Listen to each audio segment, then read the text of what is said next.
Salut à tous et bienvenue sur la chaîne NLT, c'est Mimstars. On se retrouve aujourd'hui pour une petite market update sur BTC. On fera aussi ETH, je pense. Donc, je fais pas souvent de market update sur la chaîne, donc je vais essayer de vous faire, vous donner mon point de vue sur ce que je vois actuellement sur le marché. Donc, on va faire un petit récap, hein. Le marché, il était, on avait bottom entre guillemets dans cette zone, hein, avec la belle divergence qu'on avait en H4 ici, d'accord? La divergence H4, elle a commencé à être payée, on va dire, quand on a commencé à repasser au-dessus des highs de la divergence. Donc, quand on a commencé à repasser ici, d'accord? Il y avait un play à jouer comme ça, avec les 61,8 à target et potentiellement, bah là, c'était le négatif 68 qui nous a fait dropper, hein. On n'est pas allé jusqu'au 100%, ça arrive. Donc ça, c'était le premier mouvement. Maintenant, on est en train de corriger ce mouvement. On a shifté cette liquidité, cette liquidité, cette liquidité. Par contre, quand on a bottom ici, on est venu égaliser ces lots. En dessous de ces lots, on a quoi? On a un petit IT, un petit OB là, H4, qui peut être vraiment traître pour les boules. Donc, on va identifier, parce que cet OB, il peut nous faire chier. Vraiment, il a été fill ici sur la mèche, mais le corps n'a pas été fill. Donc, faut faire attention à cette zone, pour moi. Et vu qu'on a méché cette partie, je dirais plus la zone du tout, en fait, sous cette liquidité, sous ces deux mèches. Donc ça déjà, c'est identifié. On a une petite zone là qui pourrait être intéressante si jamais on drop dedans, vraiment. Parce que c'est vraiment sous la poche de la liquidité de toute la leg qui est montée. Donc il n'y aurait même pas besoin de passer sous le niveau. Ça serait pas obligatoire en fait. Donc, ce qu'on a fait après, actuellement, là, dans la leg qui descendait, c'est que là, on a créé un range, ok? On crée un range, on casse en dessous de ton range, et là, on repasse au-dessus des high qui avaient des mecs qui avaient short ici. S'ils n'avaient pas TP là, ils se sont fait SL direct derrière là, ou alors ils se sont fait BE, mais ils se sont fait défoncer dans tous les cas. Du coup, là, j'ai une pattern qui m'intéresse. J'ai un modèle de trading qui m'intéresse. C'est-à-dire que là, normalement, on devrait revenir tester cette zone, potentiellement. C'est pas sûr, hein. Mais vu que cette mèche, elle y est quasiment allée, on pourrait le casser tout de suite. C'est pour ça que j'ai mis cette trendline, mais on y reviendra après. Cette zone est très intéressante. Pourquoi? Parce que vous avez un OB ici, H4, plus le imbalance ici qui n'est pas fill. Toute cette partie n'est pas fill aussi. Enfin, maintenant, il reste plus que la petite partie d'ici, là. Parce que la mèche, elle est venue quand même jusqu'ici. Donc, de là jusqu'à l'OB, donc l'IT candle, la mèche, ça serait l'endroit où il y a le FF, c'est le full fill. Dès que ça touche ce niveau, ça veut dire que ton imbalance, là, il n'y a plus rien à aller, il y a plus rien à aller mitigate dedans. Maintenant, en dessous d'ici, on a des mèches qu'on pourrait aller chasser aussi et revenir dans cet OB aussi, tu vois. Donc, vu que là, actuellement, on est potentiellement dans une bonne zone pour un rebond, parce qu'on est en dessous du niveau 50% de Fibo, quand tu es en dessous du niveau 50 et que tu veux long dans une zone, on va dire discount, avec des, on va dire, des promos. Et quand tu veux short, c'est pareil, c'est au-dessus du niveau 50 pour l'avoir au meilleur prix. Là, tu vois qu'on est en dessous du niveau 50. On est resté, on est en train de range depuis un petit moment sur les 61,8. On est en train de perdre des 61,8 actuellement. Donc là, on va les voir en 15 minutes. En 15 minutes, on a un genre de range qui est en train de se former après la grosse descente qu'on a eue. Donc c'est normal. Quand le marché en général dérive rapidement comme ça, il va mettre du temps pour se restabiliser. Donc du coup, il va créer un range et commence à ralentir comme ça de côté. Et le but de ce range, ça serait quoi? Ça serait, si on veut repasser bullish, je t'ai mis une petite box sur le high d'ici. Pourquoi sur le high d'ici? Parce qu'ici, tu as une div, d'accord? Ici, on est remonté et on est redescendu plus bas. Donc, en gros, ta div, elle s'est étendue sur trois bottoms, tu vois. Elle s'est étendue ici. Et on a touché à plusieurs reprises cette résistance aussi bearish ici. D'accord? Donc déjà, dans un premier temps, si on repasse au-dessus de cette ligne, on va aller retoucher cette zone assez rapidement. Si ensuite on repasse au-dessus de cette zone, on a énormément de choses à aller fil. Ne serait-ce que dans cette grosse bougie là, il faudra qu'on revienne, c'est obligatoire. Donc, moi je pars du principe que là, on est dans une tendance qui baisse, mais que court terme, j'ai eu un premier mouvement qui monte et je m'attends à avoir un mouvement bullish, tu vois, sur le retracement de ce premier mouvement pour aller fil un peu plus haut avant d'aller plus bas. Parce que pour moi, il n'a pas encore bottom, mais on risque d'avoir un gros short squeeze, je pense, dans pas longtemps, si jamais cette pattern vient à faire ce que je dis là. C'est-à-dire, là, on est à peu près, mettons, on est redescendu à 19 300, je mets ma Fibo par là, il faudrait qu'il remonte à peu près à 23,7, 24,7, 26,3. Donc là, ça ferait un bon squeeze pour les shorts, d'accord?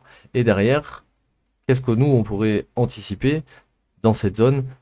Une putain d'entrée pour reshort le marché correctement en mode long terme, tu vois. Pas long terme, swing trading. Et l'objectif, ça sera, une fois arrivé là, si on recasse le price action, d'aller chasser ce niveau. Pourquoi ce niveau? Parce que je t'ai dit en dessous, déjà, on a stopé. Si on l'a pas fil, bien sûr. On a stopé ici. Et surtout, ben, en dessous de stopé, on a la liquidité du lot, quoi. Là où a démarré le move. Donc ça, on aurait ça, on aurait ça, et on aurait ça aussi. Donc, là, actuellement, je suis plus favorable pour un pump dans les prochains jours. Est-ce que ce pump nous amènera à casser ce plus haut et à faire ce que je viens de te montrer? Potentiellement oui. Est-ce que c'est sûr à 100%? Non. C'est du trading, hein, on met des plans en place. Les probabilités après, si elles sont avec nous, le plan aura plus de simplicité à s'effectuer. Maintenant, quand tu vois que ton marché en M15, il descend plus tout droit, il commence à freiner comme ça, en biais. Là, j'ai pas besoin de RSI pour savoir qu'il y a une divergence, par exemple. Je le mets pour que vous ayez les informations et que vous sachiez, entre guillemets, comment voir le RSI, par exemple, avec une divergence, à quel moment c'est intéressant de rentrer.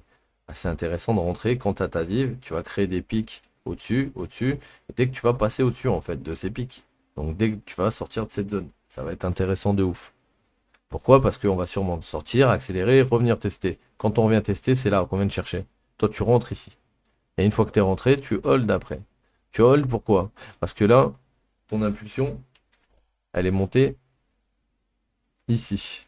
Si on regarde à gauche, on a pris cette liquidité, on est d'accord. Je vais mettre en 30 minutes, on aura un peu plus d'espace. On a pris cette liquidité, on a pris cette liquidité. On est remonté ici, on est d'accord. Qu'est-ce que j'ai au-dessus d'ici? J'ai un monthly level. Il y a quoi au-dessus de ce monthly level? Encore de la liquidité, encore des imbalances non fill. D'accord? Donc, si on vient rebondir dans cette zone-là, d'accord? Il faudra prendre des TP, bien sûr, sur la montée et pas attendre pile poil le niveau, par exemple, dans cette zone. Il ne faudra pas hésiter à se mettre ABE et se protéger le plus, on va dire, dès que c'est possible. Maintenant, la zone où est-ce qu'on est là, je vous dis, c'est une question de patience, parce que là, ben, on est en train de charger et en short et en long les mecs, et qu'à un moment donné, il y a un des deux clans qui va se faire shifter. Sachant qu'on est dans la zone discount des longues, je pense que les shorts peuvent se faire shifter très vite ici, d'accord? Donc, faut faire attention sur ben, le mouvement qui va arriver, parce que pour moi, ça va être un mouvement boule, et si ce mouvement il arrive, vous inquiétez pas, quand il arrivera à son top, ben il y aura une belle opportunité pour reswing le market en short. Et là, à ce moment-là, ça sera sûrement après pour aller voir beaucoup plus bas, genre 17, 16. On verra à ce moment. Ok les gars, donc pour le moment, ce que vous pouvez faire d'intéressant, c'est ça. Vous avez votre top, d'accord? Vous allez mettre une Fibo jusqu'au bottom. Tu vois qu'on a été rejeté pile poil au 61,8. Genre pile poil. Ok? Tu sais que les 61,8 en H1, ils sont achetés et vendus à mort, ils sont défendus. Ok? Donc faut que tu sois à l'affût sur ça. Quand on est parti d'ici, qu'on a touché les 61,8, on a drop où? J'ai mis ma fibo du bas jusqu'en haut. On est dans la zone des 61,8, 70%. Donc tu es encore dans une zone, bah là tu es dans une zone parfaite pour short. Là tu es dans une zone normalement parfaite pour long. Après, si tu as un peu plus de connaissances, et que tu regardes un peu ce qu'a fait ton graphique, tu sais pertinemment que la zone que j'ai encadrée ici, elle est plus basse que les 61,8, mais tu sais pertinemment qu'il y a, allez, 50-50. 50% de chance qu'on ait la file. Si on y va, il faut que tu saches qu'on y va, tu vois. Il faut que tu le saches. Parce que si tu rentres tout de suite, que tu mets ton stop sous ce lot, et que derrière on va aller ici, et qu'on fait le mouvement, tu risques de, hein, tu risques de péter ta tête. Donc si tu veux pas péter ta tête, on marque les zones sur du gros time frame, les zones d'intérêt. Une fois qu'on a marqué nos zones d'intérêt, on voit ce qu'on fait proche de la zone d'intérêt. Est-ce qu'on est en train de créer de la liquidité au-dessus pour venir deep d'un coup dedans avant de repartir? Est-ce que on est en train de créer une pattern bullish pour repartir sans aller dans la comment ça s'appelle, dans la POI? Ça arrive aussi. On est peut-être dans une POI M5, on est déjà dans deux big imbalance, donc ça m'étonne pas que là, oui, on est une zone divergente et qui potentiellement va rebondir. Le truc, c'est qu'il faut pas rentrer avant les confirmations. Et la confirmation, là, je te dis, vraiment, c'est pour moi, on a une divergence entre ces deux lots. On a ces tops qui nous ont permis de créer la divergence sur le RSI. Pour moi, tant qu'on reste sous 20 460, il n'y a pas de long à jouer. Par contre, au-dessus de 20 460, le retest bullish, il part, hein. C'est aussi simple que ça. Donc pour BTC, on a couvert, ouais, on a couvert à peu près tout ce qu'il y avait à couvrir, hein. On va aller voir ETH ensemble si vous voulez. ETH, pareil, on était au top, on est redescendu, on est revenu au 61,8. Il y avait un imbalance ici, un fair value gap H1. On a été quasiment le full fill à 100%. Et là, on est en train de retracer. Ce qu'on voit surtout, c'est que on a des impulsions, des retracements, des impulsions, des retracements, des impulsions, des retracements. Et là, on a une impulsion, un retracement qui prend la liquidité d'ici, d'accord? Donc, ce qu'il faut que tu comprennes dans ça, c'est que ça, c'est ta première impulsion complète.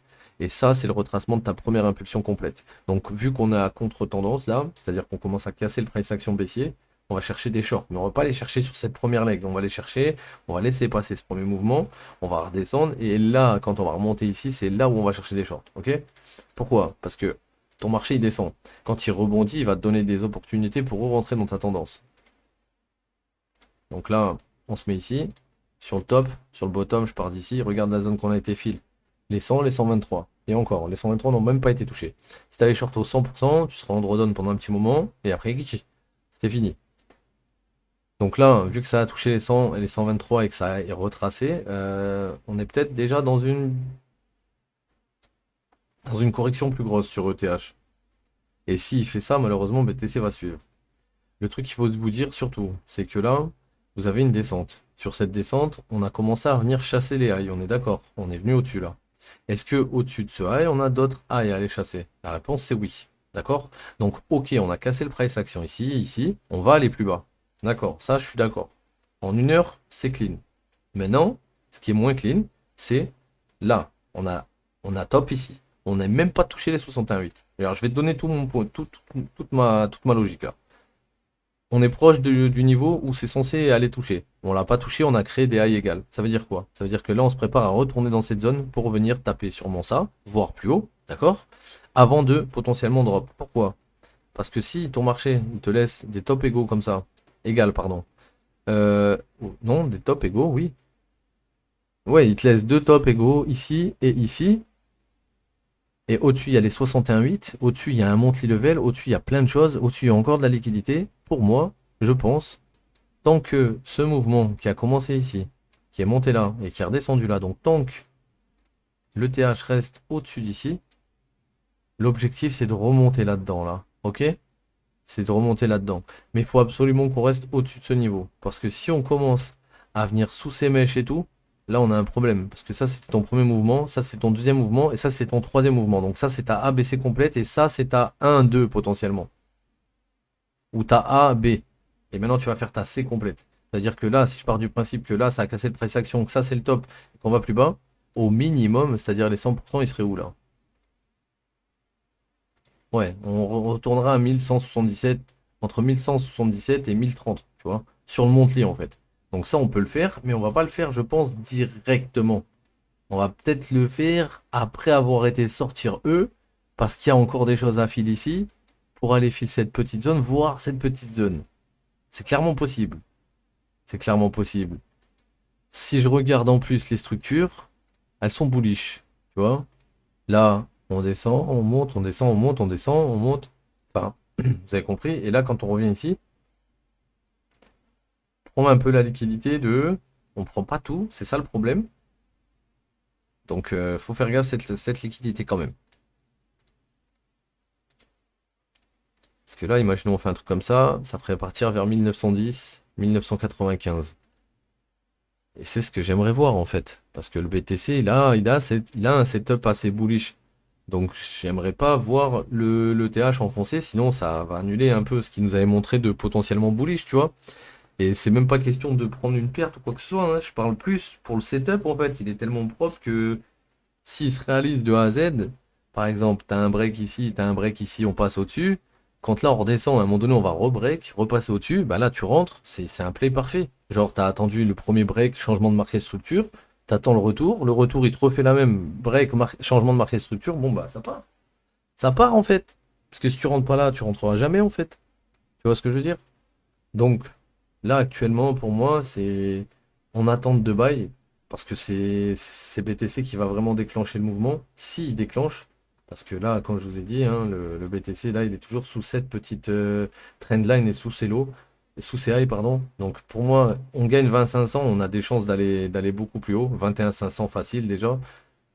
Et voire 22 380. Ensuite, un petit retest peut-être de cette leg qui est montée tout là-haut. Parce qu'en fait, là, on a les 61,8 de cette leg aussi maintenant, hein. Ça, faut pas oublier, hein. Là, on a 61,8 boules, mais au-dessus, on a les 61,8 bières de cette nouvelle leg.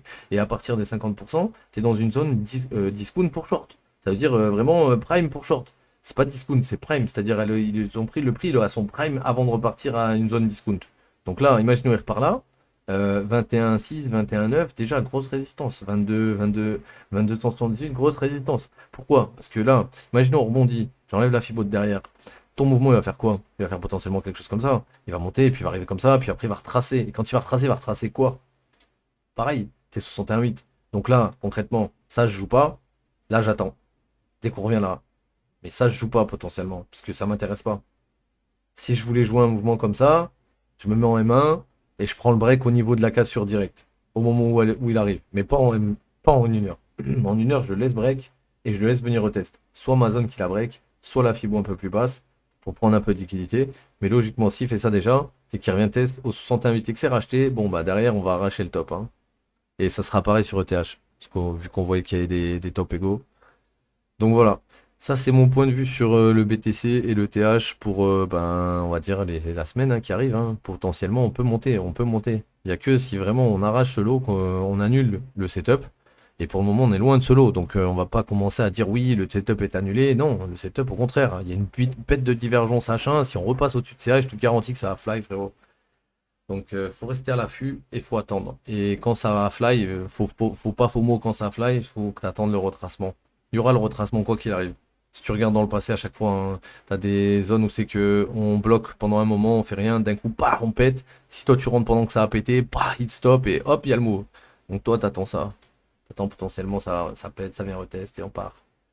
Et là au moins tu mets les probabilités de ton côté au maximum.